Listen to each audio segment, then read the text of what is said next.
ఎత్ర నార్యంతు పూజ్యంతే రమంతే తత్ర దేవతాః అంటూ విశ్వసిస్తూ వస్తున్నటువంటి సంస్కృతి మనది. అదేవిధంగా మహిళలకి పెద్దపీట వేస్తూ వారిని గౌరవిస్తూ వస్తున్నటువంటి భారతీయ సాంప్రదాయం మనది. దానికి భిన్నంగా ప్రసన్న కుమార్ రెడ్డి గారు వారు ప్రశాంత్ రెడ్డి గారి పట్ల చేసినటువంటి వ్యాఖ్యల్ని నేను గట్టిగా ఖండిస్తున్నాను. వైఎస్ఆర్సీపీ నాయకులకి మహిళల్ని కించపరచడం అనేది అలవాటుగా మారినటువంటి విషయం.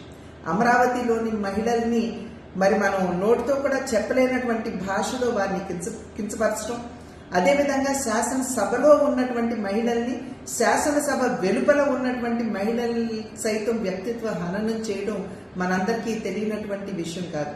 6 పర్యాయాలు ఎమ్మెల్యేగా గెలిచి ఈ రకంగా మహిళల్ని కించపరుస్తూ అవమానపరుస్తూ చేస్తున్నటువంటి వ్యాఖ్యలు ఇవి సభ్య సమాజం ఆమోదించనిది, స్వాగతించనిది అని చెప్పి వారికి తెలియజేస్తున్నాను.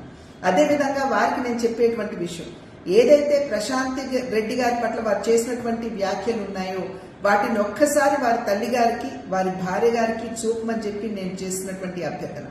వారు కనుక దాన్ని ఆమోదించినట్లయితే, వారి ప్రసన్న కుమార్ రెడ్డి గారి భాషను కనుక ఆమోదించినట్లయితే ఇప్పుడు నేను చేసేటువంటి డిమాండ్ని వెనక్కి తీసుకుంటానని చెప్పి నేను తెలియజేస్తున్నాను.